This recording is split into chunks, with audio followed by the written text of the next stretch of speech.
Anyway, the next thing I know, I'm marching on the Capitol because we up there to protest a bill they're trying to put in to keep us from carrying guns.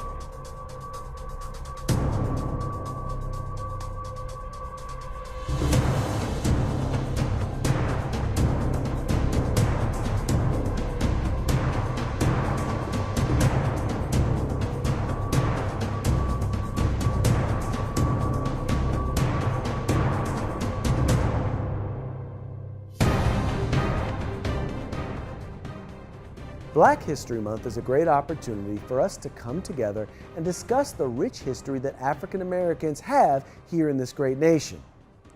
Unfortunately, one of the things that's seldom discussed during this time of year is the role that the Second Amendment has played in helping African Americans, in fact all Americans, secure their rights and liberties.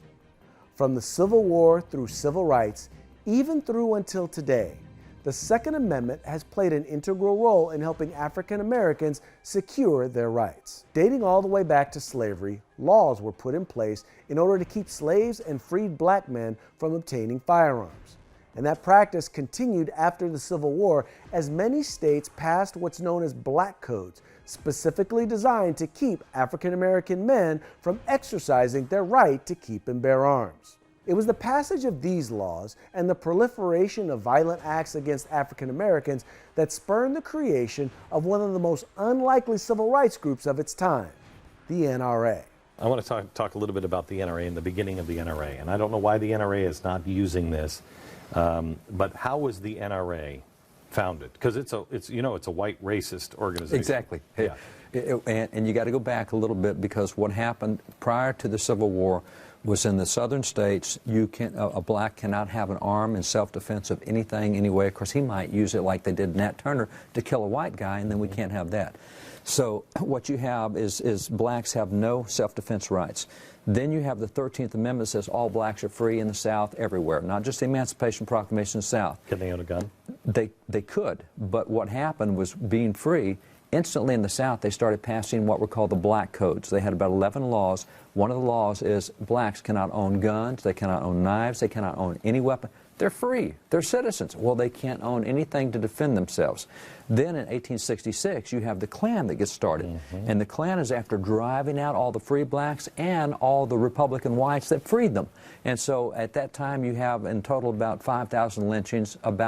About 75% were of blacks, 25% were of whites. Right. So Klan is after anybody that's Sure. for black rights. So at that point, the southern states are not doing anything to inhibit the Klan. Often it is the government themselves that is part of the Klan that is going after the blacks. And so NRA rises up in 1871 with 3 Union officers who had fought to end slavery, fought for civil rights for blacks. 2 of them are Union generals, and they start the NRA. And part of the reason is they want blacks to be able to defend themselves individually, use their individual right of self-defense against the Klan, because the government's doing nothing to stop the Klan.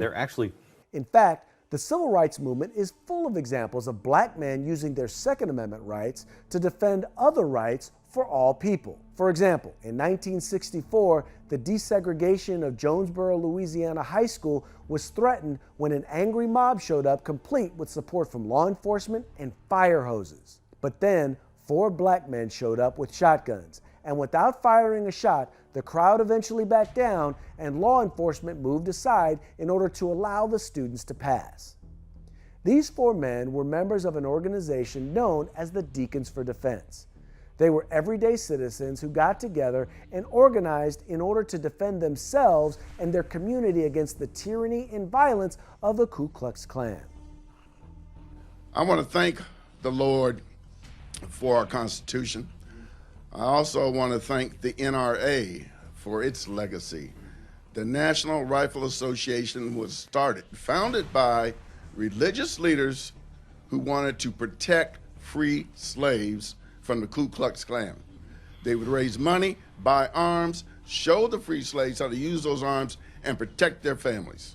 The Second Amendment to the Constitution spells out the right of people under this particular governmental system to have arms to defend themselves. Needless to say, some folks weren't very happy about that. And thus was born the gun control movement.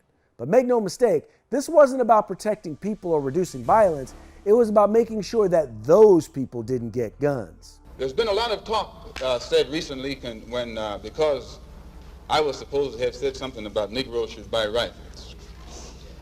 White people have been buying rifles all their lives. No commotion. The Black Panther Party for Self-Defense calls upon the American people in general and the black people in particular to take full note of the racist California legislature, which is now considering legislation aimed at keeping the black people disarmed and powerless. For black Americans, we know that gun control has ultimately been about people control. It sprouts from racist soil, be it after or during the infamous Dred Scott case, where black man's humanity was not recognized. And the beauty about some racists is that sometimes they're blatantly honest. And the racist Chief Justice Taney said, we cannot allow the law to recognize the humanity of this individual because he would be able to keep and bear arms. And where did they get their inspiration? None other than the master himself, Adolf Hitler. That's right, they actually went to the codes that Nazi Germany used to keep guns out of the hands of undesirable people. And in some cases, they went as far as to copy the language word for word.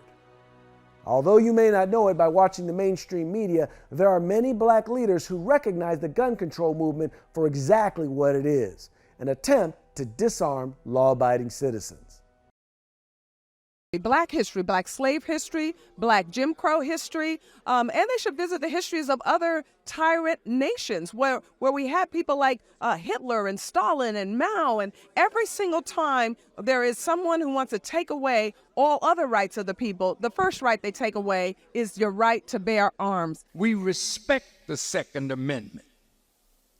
We know that it had value to keep a new government from slipping back into tyranny. We have to protect what is ours from any thief or robber that will try to take it from us. And that's where the Second Amendment comes in for us. It ain't society. It's a few people at the top trying to de-arm, urban communities. That's what it is. I believe Dr. King would look at me with a bit of confusion as he happily struggled with envy that I, a young black male living in the heart of the South, whose house was never firebombed and has never received death threats, was granted a concealed handgun license. Yet he, who had encountered all of these things, was denied. Because let's not forget, the first forms of gun control were created to keep people like me from having guns. I happen to support freedom. And I think the Second Amendment is about freedom. All right? It isn't about hunting. It isn't really about personal defense. There's some parallels, but it's about freedom. It's about law-abiding people being free to make decisions in their lives. That's what the Founding Fathers wanted. That's why they created that Bill of Rights.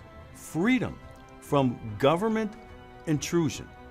It's almost impossible to fully capture the impact the Second Amendment has had on black history in this one short video. So please, take the time to follow the links and watch some of the videos that are connected to this video. Educate yourself and educate others as to the role the Second Amendment has played in black history. That way, we all will know that the Second Amendment is important not just because it's a civil right, but because it's the one that defends all others.